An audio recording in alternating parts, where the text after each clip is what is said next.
Okay, so you want to get fluent in English, right? But what should you actually be studying every single day? It's a super simple question, but man, the answers can be all over the place. Well, in this explainer, we're going to cut right through all that confusion. I'm going to give you 4 super clear pillars for mastering English. And this is probably the biggest roadblock, isn't it? That feeling of, how do I even know where to start? You've got the motivation, you're ready to go, but there are so many options, it's just paralyzing. And that one question, where do I begin, can totally stop you in your tracks before you've even taken a single step. So if you're sitting there nodding along thinking, yep, that's me, trust me, you are not alone. Almost every learner feels this way. But here's the good news. We're about to swap all that confusion for a really simple, really effective daily plan. Look, the secret here is in some magic pill or a single trick. It's a system. It's all about switching from that, chaotic, what should I study today, feeling to a powerful, structured daily habit. A habit built on 4 core pillars. This is how you build real, unstoppable momentum. All right, pillar number 1, and it's probably not what you're expecting. We're going to start with sound, with pronunciation. Yeah, I know it's often the thing people leave till last, but I'm telling you, it is the true foundation for speaking with confidence. And this quote from a teacher, wow, it just says it all, doesn't it? It points out the single biggest problem with how English is usually taught. We get so obsessed with grammar rules that we completely forget the whole point is just to be understood by other people. You can have perfect grammar, but if no one can understand what you're saying, what's the point? Just look at the difference here. The old way, starting with grammar, can actually lock in bad speaking habits. But the smart way? This is the game changer. Focusing on pronunciation first doesn't just make you easier to understand. It actually retrains your brain to become a better listener. Think about it.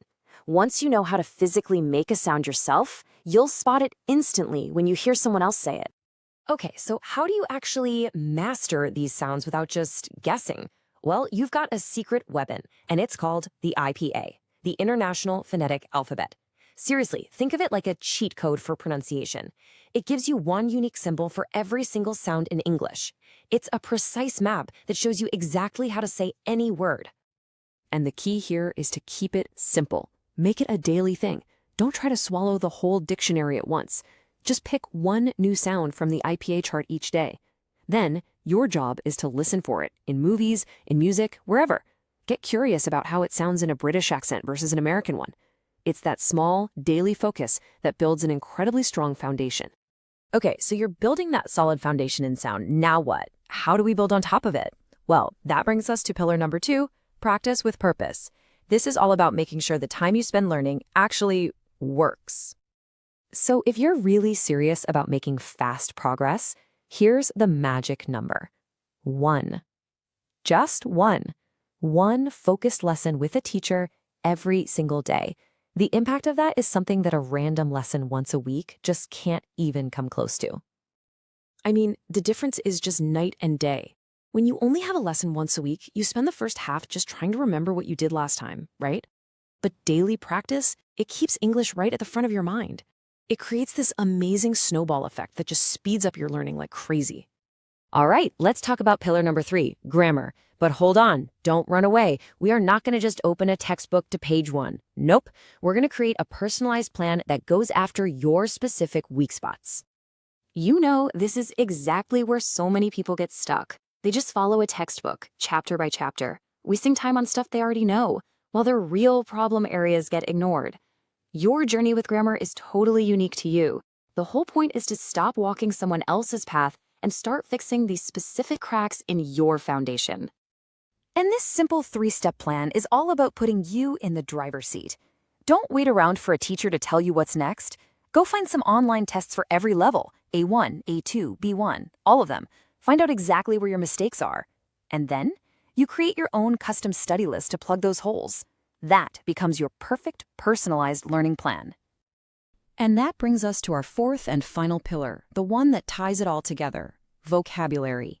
It's time to say goodbye to those random, useless word lists. We're going to start building a vocabulary that you will actually use. And honestly, it all boils down to one simple question. What is your goal? Are you trying to pass an exam, or are you trying to become fluent in conversations? Because the vocabulary you need for a test is completely different from the words you need to just talk to people. You've got to know your why. So the strategy couldn't be simpler. You have to choose a path and stick to it. If it's an exam, fine, go find the official word list and learn it. But if your goal is real fluency, then your everyday life is your new textbook. Keep a little word diary. Anytime you see something and don't know the word, write it down. Learn the vocabulary for the conversations you actually imagine yourself having. And there you have it. That's the whole framework. These 4 pillars aren't separate things. They work together to build one powerful daily habit. You start with sound, so you're understood. You practice every day, so you build momentum. You find and fix your personal grammar gaps. And you learn vocabulary that's actually useful for your life. So, I'm going to leave you with this one question to think about. Look at these 4 pillars again. Be honest with yourself.